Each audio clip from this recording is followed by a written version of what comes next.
Welcome to எம்இஎஸ்எஸ் kitchen. நம்ம இன்றைக்கி என்ன செய்ய போகிறோம் அப்படின்னு பார்த்தீங்கன்னா புட்டிங் கேக் தான் செய்ய போகிறோம். இதுக்கு என்னென்ன இன்க்ரீடியன்ட்லாம் தேவைப்படுன்றதை பார்த்துலாம். ஒரு வானலில் வந்துட்டு 1/4 கப் அளவுக்கு சர்க்கரை எடுத்துக்கோங்க.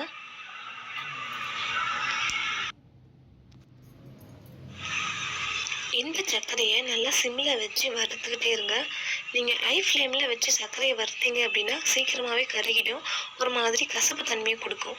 அதனால் சிம்மில் வச்சு இந்த மாதிரி தண்ணியெல்லாம் எதுவுமே ஊற்றாமல் வறுத்துக்கிட்டே இருந்தீங்க அப்படின்னா கொஞ்ச நேரத்துலேயே வந்துட்டு சுகர் கேரமல் ரெடி ஆகிடும்.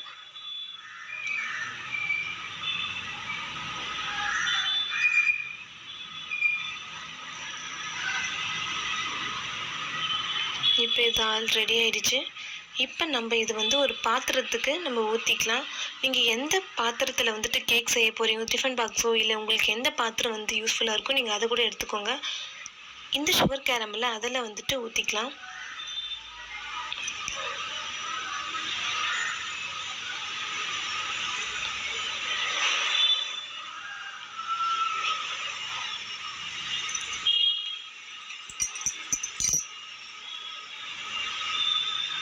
இப்போ இந்த பாத்திரத்தில் நம்ம ஊற்றிக்கிட்டோம். இது அடிப்பகுதி ஃபுல்லாக ஸ்ப்ரெட் ஆகிற மாதிரி பண்ணிவிடுங்க. அதுக்குள்ளே நம்ம அடுத்த ப்ரிப்ரேஷன் என்னன்றதை பார்த்துடலாம். மேரிகோல்டு பிஸ்கெட்டை நான் எடுத்திருக்கேன். உங்களுக்கு என்ன பிஸ்கெட் பிடிக்கும் நீங்கள் அது கூட நீங்கள் ஆட் பண்ணிக்கலாம். பிஸ்கெட்டும் வேணாம் அப்படின்னா நீங்கள் ப்ரெட்டு, ஸ்வீட்லெஸ் ப்ரெட் இருக்குள்ளே, நீங்கள் அதை கூட வந்துட்டு இந்த புட்டிங் கேக்குக்கு நீங்கள் எடுத்துக்கலாம். நான் பிஸ்கெட் எடுத்துருக்கேன். 1 பேக்கெட் மேரிகோல்டு. இதை நல்லா ஒரு 4 துண்டாக உடச்சி மிக்ஸி ஜாரில் போட்டுக்கோங்க. இது கூட 3 முட்டையை உடச்சி ஊற்றிக்கோங்க.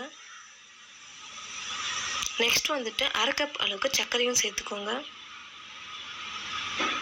2 ஏலக்காவும் இதில் சேர்த்துக்கலாம்.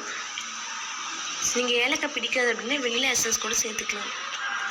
1 கப் அளவுக்கு பால், இது எல்லாத்தையும் நல்லா அரைச்சி எடுத்துக்கோங்க. நம்ம ஆல்ரெடி ஊற்றி வச்சுருந்தோம் இல்லையா சுகர் கேரமல், அந்த பாத்திரத்துலேயே நம்ம இந்த ப்ரிப்ரேஷனை ஃபில்டர் பண்ணிக்கலாம்.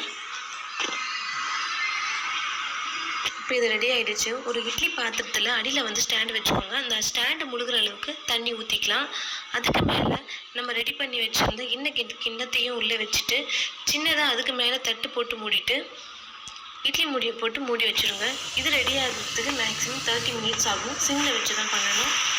இது ரெடி ஆகிடுச்சான்னு பார்க்கறதுக்கு சென்டரில் ஒரு கத்தி வச்சு குத்தி பார்த்தீங்கன்னா ஒட்டாமல் வரணும். இப்போ கத்தி வச்சுட்டு சைட்லலாம் இந்த மாதிரி பண்ணி விட்டுக்கோங்க. அப்போ தான் சைட்லலாம் ஒட்டாமல் வரும்.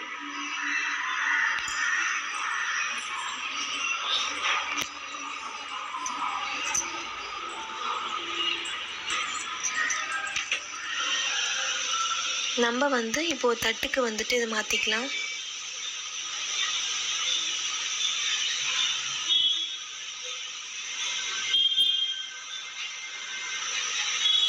So almost pudding cake ready ஆகிடுச்சு. இந்த புட்டிங் கேக் எப்படி இருக்கும் டேஸ்ட் அப்படின்னு பார்த்தீங்கன்னா, பசும்பாலில் நம்ம கடும்பு செய்வோம் இல்லையா, சீம்பாலில், அந்த கடும்போட டேஸ்ட்டும் அந்த புட்டிங் கேக்கோட டேஸ்ட்டும் ஒரே மாதிரி தான் இருக்கும். இந்த புட்டிங் உங்களுக்கு பிடிச்சிருக்கும் நான் நம்புகிறேன். ஒருவேளை இதை நீங்கள் ட்ரை பண்ணியிருந்தீங்க அப்படின்னா கமெண்ட் செக்ஷனில் கமெண்ட் பண்ணுங்கள். உங்களுக்கு இந்த வீடியோ பிடிச்சிருந்துச்சுன்னா லைக் அண்ட் ஷேர் பண்ணுங்கள். ஸோ தேங்க்ஸ் ஃபார் வாட்சிங்.